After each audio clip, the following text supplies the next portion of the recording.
Hello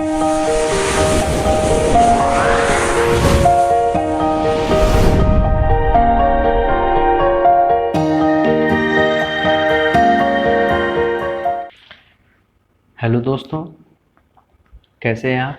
मैं आशा करता हूं कि आप अच्छे होंगे और आपने क्वेश्चंस भी लगाए होंगे। और आप जैसे जैसे आगे बढ़ रहे हैं टेक्निकल में, तो टेक्निकल में एक चीज़ आपको हमेशा ध्यान से बता दूं कि टेक्निकल में रिवीजन का बहुत इंपॉर्टेंस है। टेक्निकल या कोई भी पढ़ाई करेंगे, चाहे वो टेक हो या नॉन टेक की हो, तो रिवीजन का बहुत ही इम्पोर्टेंट रोल होता है।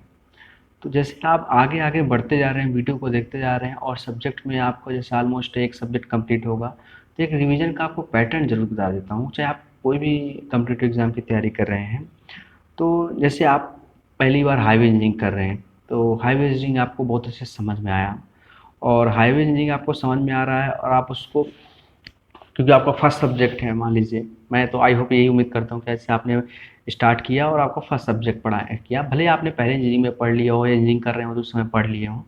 फिर जैसे जैसे आप हाईवे इंजीनियरिंग कंप्लीट किए, हाईवे का आधा आपका सॉइल मैकेनिक्स मान लीजिए स्टार्ट हुआ, ठीक है, तो आप सॉइल मैकेनिक्स के कॉन्सेप्ट में चलने लगे और उसके बाद आपको हाईवे भी कवर है, सॉइल भी मान लीजिए अभी याद है, ठीक है। देन उसके बाद आप सर्वेइंग में चले गए, सर्वेइंग के बाद इन्वायरमेंट में चले गए, तो अब उससे क्या होगा कि आपका इरेज होने लगेगा। हाईवे इंजीनियरिंग क्या होगा, इरेज होने लगेगा। हाईवे के बाद क्या होगा, सॉइल मैकेनिक्स। तो जैसे जैसे बढ़ेंगे तो वो चीज़ क्या होगी कि थोड़ा आपको वो भूलने लगेगी। तो आपको उससे बचना है, तो उसका सबसे बेस्ट तरीका है रिवीजन के लिए। अब उस रिवीजन के पैटर्न आपको बताऊँ, जैसे मान लीजिए हाईवे इंजीनियरिंग में आपने पढ़ा, इंट्रोडक्शन पार्ट पढ़ा, उसके बाद जियोमेट्रिक डिज़ाइन पढ़ा, जियोमेट्रिक के बाद आपने ट्रैफिक इंजीनियरिंग पढ़ा, अब आप पेमेंट डिज़ाइन पढ़ रहे हैं। तो आपको कहीं ना कहीं ऐसा लग रहा होगा कि जियोमेट्रिक डिज़ाइन का कोई ना कोई फार्मूला जैसे आपको पूछो तो वो थोड़ा कहीं ना कहीं भूल सकता है। तो आपको क्या करें, एक रिवीजन रखना है। जैसे आप आगे पढ़ रहे हैं, आगे क्वेश्चंस लगाते जाइए, पर 1 घंटे तो कम से कम एटलीस्ट रिवीजन के लिए आप रखिए, या वीक में आप कम से कम 3 दिन तो रिवीजन के लिए रखें, कि जितना भी आपने पढ़ लिया है तो रिवीजन करेंगे तो आपको बहुत ही हेल्पफुल होगा और आपको वो चीज़ें बहुत और अच्छे से कॉन्सेप्ट क्लियर होंगे। आप जैसे जितने बार रिवीजन करेंगे आपको हर बार कुछ ना कुछ नया सीखने को मिलेगा। और आप 100% आपसे बोल सकता हूँ कि आपने कोई एक बार कॉन्सेप्ट समझ लिया, लेकिन अगर आप उसको दोबारा रिवीजन करेंगे, दोबारा आपने एक बार क्वेश्चंस लगाने के बाद दोबारा क्वेश्चंस लगाएंगे, तो आपको हर बार कुछ ना कुछ इम्प्रूवमेंट करने को ही मिलेगा। तो इस चीज़ को आप ध्यान रखिएगा और बाकी आप मन लगा के पढ़ाई करिए। तो जैसा कि हमने लास्ट क्लास में डिस्कस कर लिया था इक्विवेलेंट सिंगल व्हील लोड के बारे में, और उसका हमने न्यूमेरिकल भी देख लिया था, और डिजाइन पैरामीटर का हमारा ये आखिरी पॉइंट भी कंप्लीट हो गया था। मैंने लास्ट क्लास में भी आपको बोल दिया था कि हम लोग स्टार्ट करने वाले हैं design of flexible pavement thickness, तो उसके बारे में हम लोग डिस्कस करते हैं, राइट। तो उसमें सबसे जो पहला मेथड पढ़ने वाले हैं, हम लोग पढ़ने वाले हैं ग्रुप इंडेक्स मेथड। तो ग्रुप इंडेक्स मेथड के बारे में पढ़ेंगे कि this method is based on index property of soil. मैं पहले ही बोला था इसका जो डीपली हम लोग डिस्कस करेंगे सॉइल क्लासिफिकेशन पर डिपेंड करता है, और ये जो मेथड है वो किसके बेस्ड होता है, वो इंडेक्स प्रॉपर्टी ऑफ सॉइल के। अब इंडेक्स प्रॉपर्टी ऑफ सॉइल क्या होती है, ये सब हम डिस्कस करेंगे सॉइल मैकेनिक्स में। तो this method is based on index property of soil. Index property are those which are used only for classification of soil, such as liquid limit, plastic index, right? तो ये जो method है based किस पे होता है, इंडेक्स प्रॉपर्टी ऑफ सॉइल पे based होता है। और जो इंडेक्स प्रॉपर्टी ऑफ सॉइल होती है, इसका जो यूज होता है किस लिए यूज होता है, सॉइल का क्लासिफिकेशन करने में कि सॉइल हमारे कैसी है, लिक्विड लिमिट में है कि प्लास्टिक लिमिट में है या प्लास्टिक इंडेक्स में, राइट। और ग्रुप इंडेक्स मेथड के अकॉर्डिंग अगर हम लोग क्या कर रहे हैं, यहाँ पे हम लोग फ्लेक्सिबल पेमेंट का क्या कर रहे हैं, डिज़ाइन कर रहे हैं। थिकनेस, पेमेंट की थिकनेस कितनी होनी चाहिए वो हम लोग इसके अकॉर्डिंग भी देखते हैं ग्रुप इंडेक्स मेथड के। तो ग्रुप इंडेक्स मेथड का जो मोस्ट इंपॉर्टेंट क्वेश्चन है, जो सॉइल मैकेनिक्स में भी सेम फार्मूला है और सेम कॉन्सेप्ट है, उसको हम लोग ब्रीफली जब सॉइल क्लासिफिकेशन पढ़ेंगे तो वहाँ डिस्कस करेंगे, तो वहाँ भी और हाईवे में भी क्वेश्चन आ सकते हैं। तो आप देखिएगा कि वहाँ फार्मूला है हमारा 0.2 A plus 0.005 AC plus 0.01 BD। अब आपने देखा A, B, C, D ये क्या है, तो इनको हम लोग देख लेते हैं। यहाँ पे जो A लेते हैं हम, A इक्वल टू P-35। अब P क्या है यहाँ पे, तो P होता है हमारा फाइनर 75 माइक्रोन जो होते हैं, 75 माइक्रोन के जो पार्टिकल्स होते हैं, तो सीव एनालिसिस हम करते हैं सॉइल मैकेनिक्स में, तो सीव एनालिसिस करते हैं उसमें जो हमारे 75 जो माइक्रोन होता है, हमारा माइक्रोन की जो सीव होती है उसको जो वो हमारे पार्टिकल पास कर जाते हैं, वो वैल्यू को हम लोग यहाँ पे स्मॉल पी से डिनोट करते हैं। तो वही है पी हमारा फाइनर परसेंटेज ऑफ फाइनर पासिंग, कितने परसेंटेज हमारे क्या है फाइनर पास हुए, राइट, किससे 75 माइक्रोन की सीप से, राइट। तो 75 माइक्रोन के सीप से कितने परसेंटेज हमारे फाइनर पास हुए, वो उसको हम लोग डिनोट करते हैं स्मॉल पी से। फिर तो ये वो स्मॉल पी होगा, वो जितनी वैल्यू आपको क्वेश्चन में गिवन होगी उसको आप 35 से माइनस करेंगे, और उसकी वैल्यू कभी भी 40 से ज़्यादा नहीं आनी चाहिए, 40 के कम आनी चाहिए। अगर वो उसकी वैल्यू 40 से ज़्यादा आई तो आपको 40 ही लेके चलना है, 40 से ज़्यादा आप नहीं लेके चलेंगे। सेम ऐसे बी को भी स्मॉल पी से हमने कितना माइनस किया, 15 माइनस किया, और इसकी भी वैल्यू 40 से ज़्यादा नहीं आनी चाहिए। अगर 40 से ज़्यादा आती है तो हम मुझे 40 ही लेके चलेंगे, 40 से कम आती है तो वही लेके चलेंगे, लेकिन अगर 40 से ज़्यादा आती है तो 40 ही लेके चलेंगे। सी निकालने का फार्मूला होता है डब्ल्यू एल आप डिनोट करते हैं लिक्विड लिमिट से, तो लिक्विड लिमिट -40, और इसकी वैल्यू 20 से ज़्यादा नहीं आनी चाहिए। और जो डी होता है उसको आप फाइंड करते हैं आईपी होता है प्लास्टिक इंडेक्स। अब प्लास्टिक इंडेक्स क्या होता है आपका, liquid limit minus plastic limit. तो आपका जो प्लास्टिक इंडेक्स होता है यहाँ पे मैं लिख देता हूँ, वो होता है liquid limit minus plastic limit, ये होता है प्लास्टिक इंडेक्स। इसको प्लास्टिक इंडेक्स को आप 10 से 10 माइनस करते हैं, और इसकी भी वैल्यू आपको कभी भी 20 से ज़्यादा नहीं आनी चाहिए। 20 से कम आए तो एक्सेप्टेबल है, 20 से ज़्यादा आए तो आपको 20 ही कंसीडर करके चलना है। यहाँ पे आपका WL हो गया लिक्विड लिमिट, और IP हो गया आपका प्लास्टिक इंडेक्स, राइट। तो ये था हमारा ग्रुप इंडेक्स के कॉन्सेप्ट। जो फार्मूला है आपका main 0.2A plus 0.005 AC plus 0.01 BD, और ABCD कैसे फाइंड आउट करेंगे ये मैंने आपको डिटेल में बता दिया। अब एग्जाम पॉइंट ऑफ व्यू से और ऑब्जेक्टिव पॉइंट ऑफ व्यू से आपको इंपॉर्टेंट पॉइंट बता दूं। जो नोट है हमारा, फर्स्ट नोट है हमारा, GI वैल्यू जो है लाई करती है हमारी 0 to 20, कई बार एग्जाम में पूछ लेता है। तो GI वैल्यू जो ग्रुप इंडेक्स की वैल्यू है वो लाई करती है हमारा 0 to 20, यह ध्यान रखना है आपको। दूसरा जो इंपॉर्टेंट पॉइंट रखना है कि higher the GI value poorer the soil, hence higher thickness of pavement required. तो जो ये आपको क्वेश्चन में कई बार कॉम्पिटिटिव एग्जाम में भी क्वेश्चन देखने को मिल जाते हैं, इससे ग्रुप इंडेक्स से रिलेटेड आपको हाईवे में थ्योरेटिकल क्वेश्चन भी पूछ लेता है, राइट। तो हायर द, जितनी ज़्यादा GI वैल्यू होगी उतनी ही हमारी क्या है, सॉइल क्या है, खराब है, ध्यान रखना है। और अगर जितनी ज़्यादा हमारा सॉइल खराब, मतलब हमारे पेमेंट की जो थिकनेस है, जो पेमेंट हम डिजाइन कर रहे हैं उसकी थिकनेस को हमें क्या करना पड़ेगा, बढ़ाना पड़ेगा। तो वही बोल रहा है कि higher the GI value poorer the soil, hence higher thickness of pavement required. तो उतना ही फिर हमें, अगर सॉइल की हमारे यहाँ सॉइल ही हमारी खराब है तो उस केस में हमें पेमेंट की थिकनेस को क्या करना पड़ेगा, बढ़ाना पड़ेगा, राइट। ठीक है। थर्ड पॉइंट क्या बोलता है, total thickness of payment depends upon GI value. जो टोटल थिकनेस पेमेंट की हमारी टोटल कितनी थिकनेस रखनी है वो डिपेंड करती है किस पे, GI वैल्यू। ठीक है, only but thickness surface course and base course depend upon GI value as well as traffic volume both। ठीक है।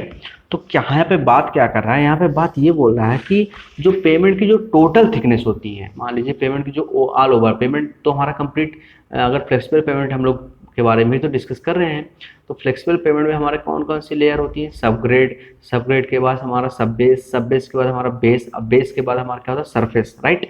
तो जो टोटल इन चारों की जो थिकनेस होती है वो तो डिपेंड करती है हमारे GI वैल्यू पे, लेकिन अगर हम लोग ओनली सरफेस कोर्स की कितनी थिकनेस होगी और बेस कोर्स की कितनी थिकनेस होगी, ये डिपेंड करता है GI वैल्यू, और उसके साथ साथ ट्रैफिक वैल्यूम कितना है हमारा, इन दोनों पे डिपेंड करता है। तो ये भी आपको ध्यान रखना है, राइट।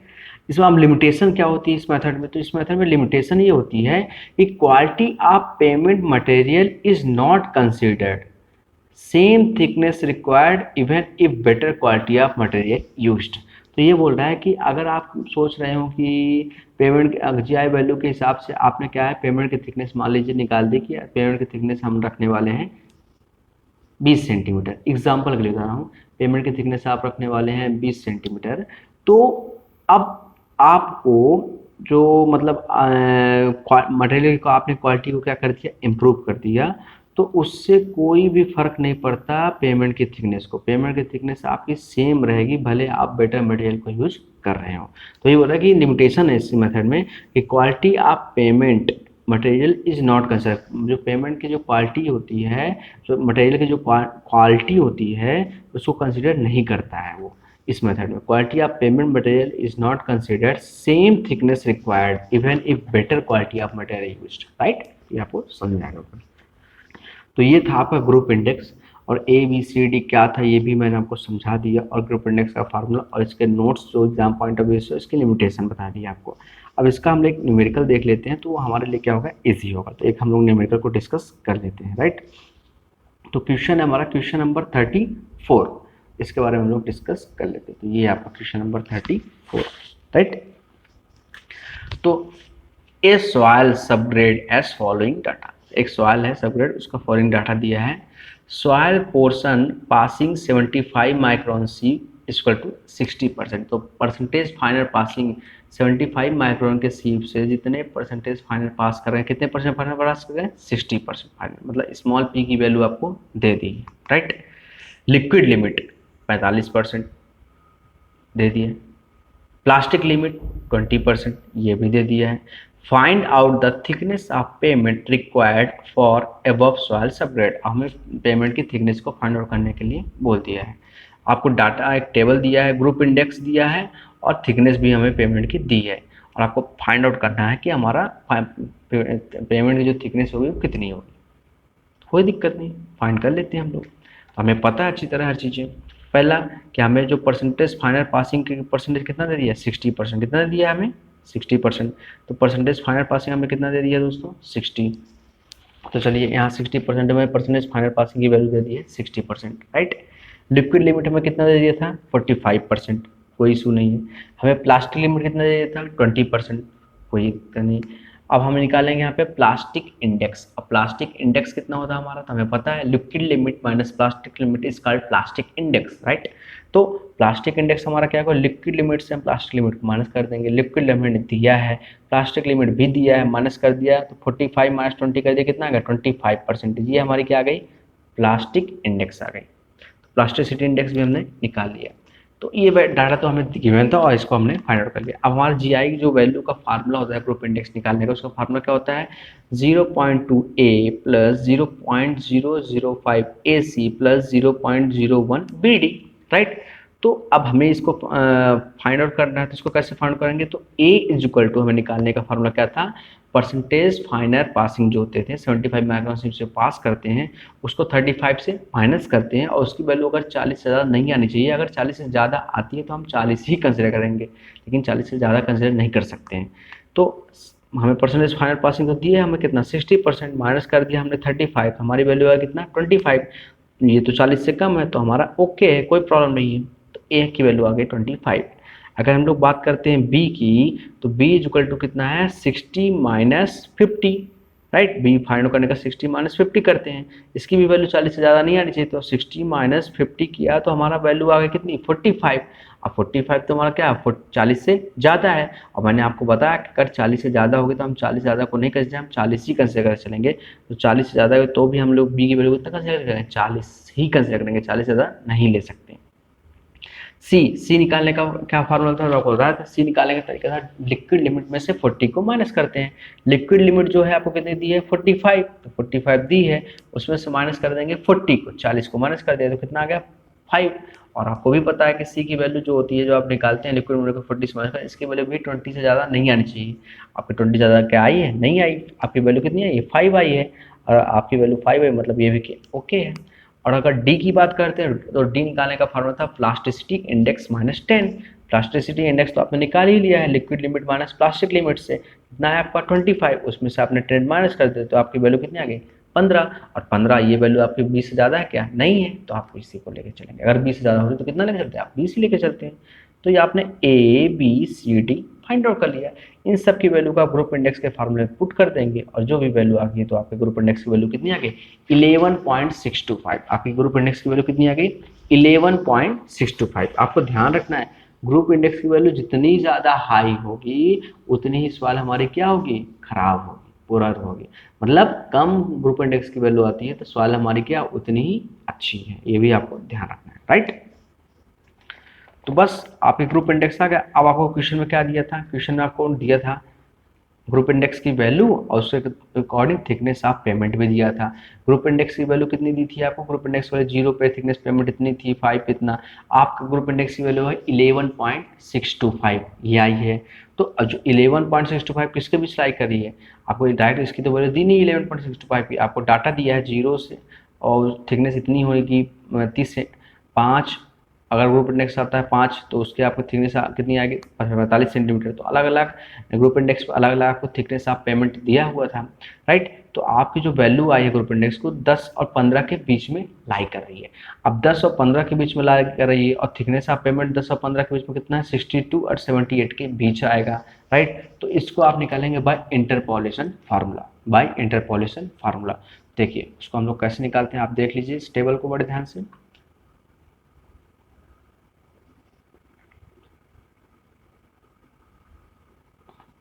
अब देखिए बाय इंटरपोलेशन फार्मूला क्या होता है, बड़ा वाला 78 माइनस 78 माइनस 62 अपान 15 माइनस 10 और 15 माइनस जिसका हमें फाइंड आउट करना है। सिंपल से ये इंटरपोलेशन फार्मूला होता है। इसकी वैल्यू को पुट किया और इसके बाद आपका जो आंसर आया 67.2 सेंटीमीटर, ये आपकी होगी थिकनेस ऑफ पेमेंट। तो ये आपका सब ग्रेड का थिकनेस ऑफ पेमेंट आपको फाइंड आउट हो गया, ठीक है। एबव सब ग्रेड के ऊपर का आपका पेमेंट की थिकनेस फाइंड आउट हो गई। तो ये था आपका ग्रुप इंडेक्स मेथड जो कि मैंने आपको बता दिया और उसका एक न्यूमेरिकल भी हमने देख लिया।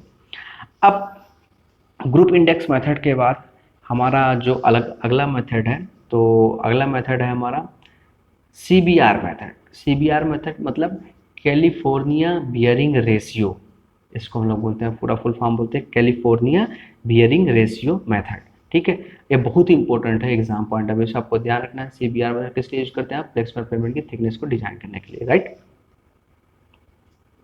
तो इसको डिस्कस कर लेते हैं। तो ये CBR मेथड का हमारा ये, इसमें हम लोग करते क्या है, इसमें हम लोग एक वेजल ले लेते हैं, एक हम लोग क्या लेते हैं वेजल ले लेते हैं।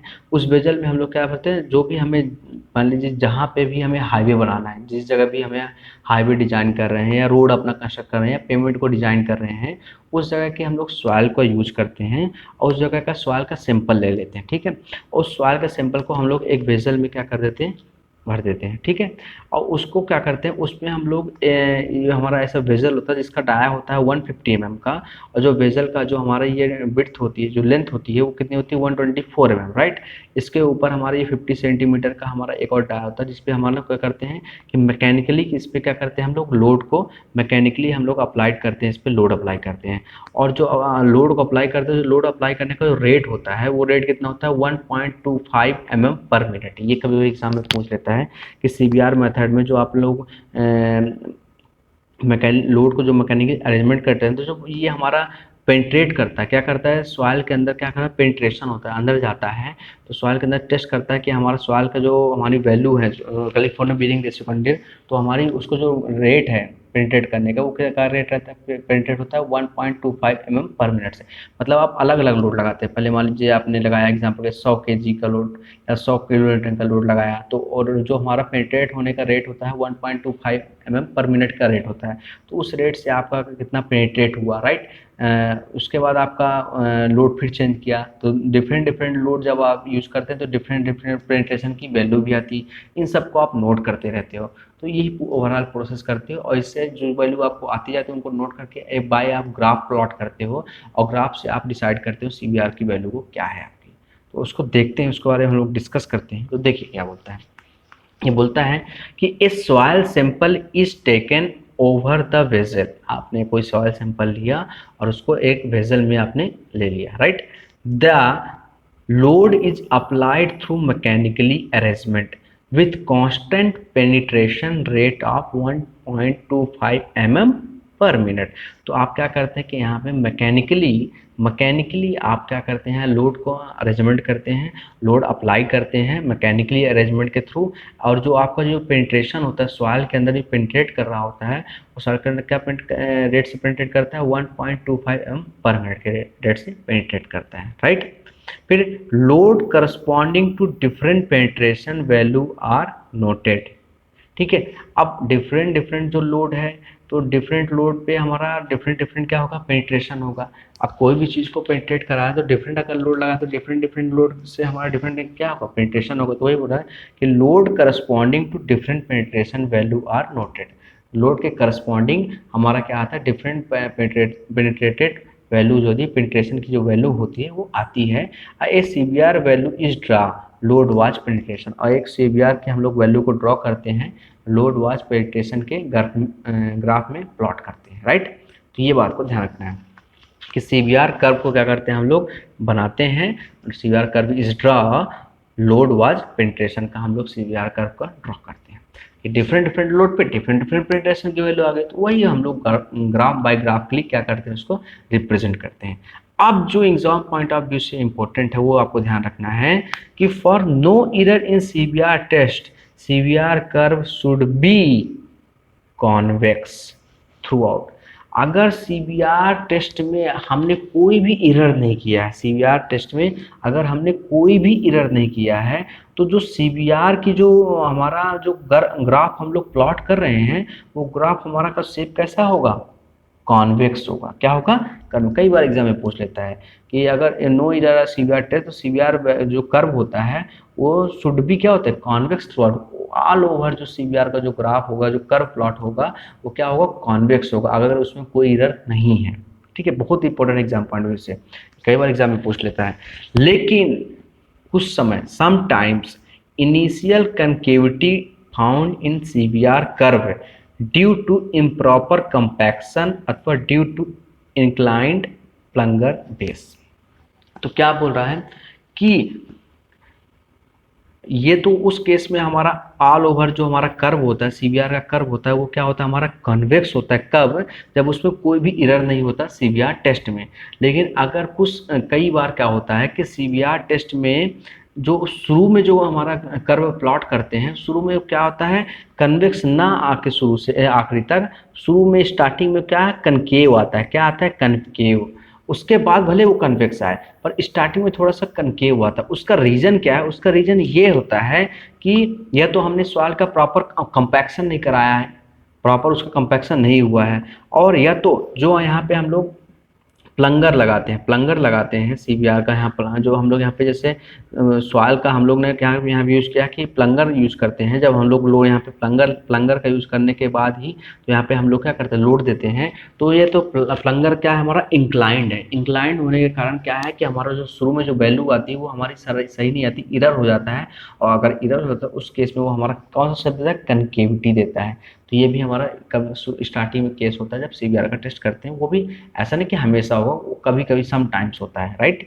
वही लिखा है कि sometimes initially concavity found in CBR. Initially का मतलब ऐसा नहीं कि all over concavity find out होगा, शुरुआत में कनकेविटी फाइंड आउट होगा सीबीआर कर्व में। ड्यू टू किस, उसका रीजन क्या है, उसका रीजन कभी इम्प्रॉपर कंपैक्शन, उसका प्रॉपर कंपैक्शन नहीं हुआ है तो इसलिए इम्प्रॉपर कंपैक्शन, अथवा हो सकता है कि due to inclined plunger base, प्लंगर का बेस क्या हो, इंक्लाइंड हो। इस कारण हमारा सीबीआर जो कर्व होता है स्टार्टिंग में क्या होता है, कनकेविटी होता है उस कई बार, ठीक है, लेकिन हमेशा नहीं, कई बार।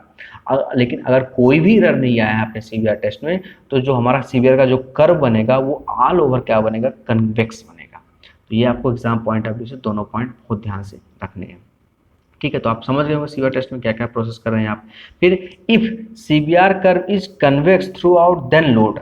तो अगर सीबीआर जो कर्व है वो आपका कन्वेक्स हुआ पूरे में, जो कि आपको जनरली अगर कोई भी एरर नहीं है तो आप तो यही मान के चलेंगे कोई भी एरर नहीं आ रहा, उस केस में आपको जो थ्रू आउट जो कर्व है उसमें आपको जो सीबीआर होगा उसमें हमारा लोड कैसे रिप्रेजेंट करेंगे, तो उस चीज़ को हम देखते हैं। तो ये जैसे आप देखिए यहाँ बड़े ध्यान से कि corresponding to 2.5 mm and 5 mm penetration is noted. अब आपको पता है कि पेनिट्रेशन हो रहा है, डिफरेंट जो लोड के करस्पॉन्डिंग क्या होता है हमारा डिफरेंट पेनिट्रेशन होता है, और उसी का आप ग्राफ प्लॉट कर रहे हैं कि इतना लोड लगाया तो इतना हमारा पेनिट्रेशन हुआ।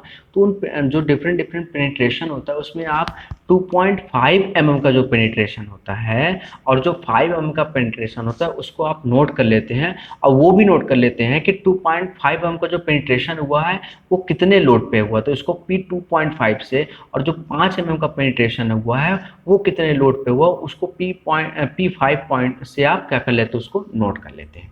तो ये आपका बनता है लोड और पेनिट्रेशन का ग्राफ बनता है।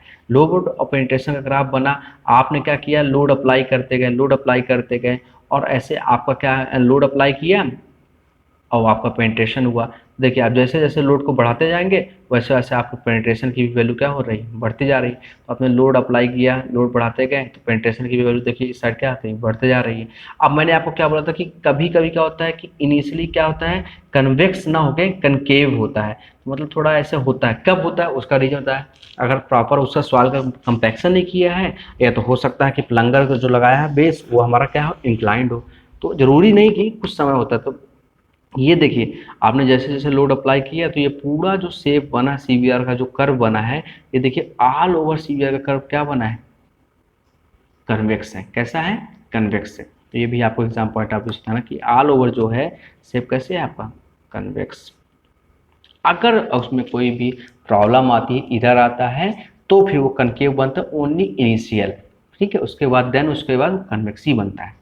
तो आप क्या करते हैं कि डिफरेंट डिफरेंट लोड पे डिफरेंट डिफरेंट पेनिट्रेशन की वैल्यू आती है आपको, तो आप जो नोट करते हैं वो 2.5 mm का पेनिट्रेशन जो हुआ है और जो 5 mm का पेनिट्रेशन, तो उस पर जितना लोड हमारा आया उस लोड को आप नोट कर लेते हैं। तो ये आपका पेनिट्रेशन 2.5 mm का, 2.5 mm के पेनिट्रेशन पे जो लोड आया उसको आपने नोट कर लिया, और जो 5 mm का पेनिट्रेशन हुआ उसको भी आपने ऐसे बायोग्राफिकली नोट कर लिया। तो ये वैल्यू आप कर लेते हैं। वही लिखा कि these load value are compared with the standard load value. और ये जो लोड आया है, जो 2.5 mm का जो पेनिट्रेशन हुआ है जितने लोड पे, और जो 5 mm का पेनिट्रेशन हुआ है जितने लोड पे, इस लोड को आप कंपेयर करते हैं स्टैंडर्ड लोड से। किससे, स्टैंडर्ड लोड वैल्यू से। और जो स्टैंडर्ड लोड वैल्यू होती है उससे आप कंपेयर करते हो सीवीआर वैल्यू फाउंड एस, ठीक है, उससे आप सीवीआर की वैल्यू को फाइंड आउट करते हैं। तो स्टैंडर्ड वैल्यू की बात करते हैं, तो स्टैंडर्ड जो लोड वैल्यू होती है फॉर स्टैंडर्ड एग्रीगेट 2.5 mm का जो पेनिट्रेशन होता है, उस केस में हम जो स्टैंडर्ड लोड लेके चलते हैं वो स्टैंडर्ड लोड होता है 1370 kg, और जो 5 mm का पेनिट्रेशन होता है उस समय हम लोग स्टैंडर्ड जो लोड लेके चलते हैं 2055 kg। ये जो डाटा है ये स्टैंडर्ड है, राइट, अकॉर्डिंग टू IRC, कि जो 2.5 mm का पेनिट्रेशन में जो स्टैंडर्ड लोड लेके चलते हैं 1370 kg, और 5 mm के पेनिट्रेशन में आप पेनिट्रेशन में कितना स्टैंडर्ड लोड लेके चलते हैं 2055 kg। ये स्टैंडर्ड लोड है। इसको कंपेयर करेंगे जो एक्चुअल साइट में आएगा।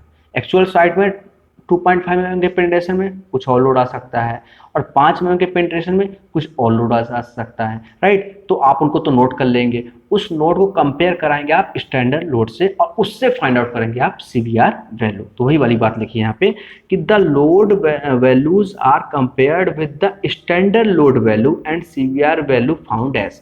और सीवीआर वैल्यू आप कैसे निकालते हो, देखिए यहाँ सीवीआर वैल्यू निकालते हैं आप 2.5, सीवीआर 2.5 का मतलब 2.5 mm का जो पेनिट्रेशन है उसको आप निकालते हैं P2.5, मतलब 2.5 के पेनिट्रेशन में जितना भी आपका लोड आया है उसको डिवाइड कर देंगे आप स्टैंडर्ड लोड से। जो स्टैंडर्ड लोड 2.5 में कहता हूँ 1370 kg, इसलिए आपने 1370 से डिवाइड किया इंटू 100। ऐसे CBR5 का मतलब हो गया कि 5 mm का पेनिट्रेशन, जो CBR5 mm के पेनिट्रेशन में जितना लोड आया है, तो P5 जितना लोड में आया है 5 mm का पेनिट्रेशन अपन जो स्टैंडर्ड लोड कितना होता है 2055 से को आप डिवाइड कर देंगे इंटू 100।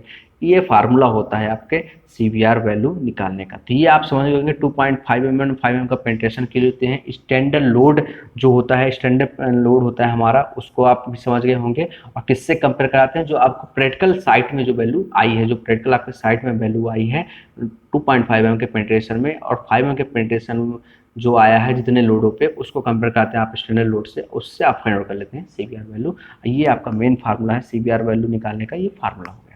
तो ये सीवीआर वैल्यू निकालने का फार्मूला है, ना कि थिकनेस निकालने का। तो ये आपको ध्यान रखना है। इसके बाद हम लोग नेक्स्ट आगे बढ़ेंगे और CBR वैल्यू को आगे का कॉन्सेप्ट समझ के उसका एक न्यूमेरिकल सॉल्व करेंगे। अगले लेक्चर में देखते हैं। तब तक के लिए आप इतना पढ़ लीजिएगा और इसका रिवीजन करिएगा। थैंक यू दोस्तों। Change for good.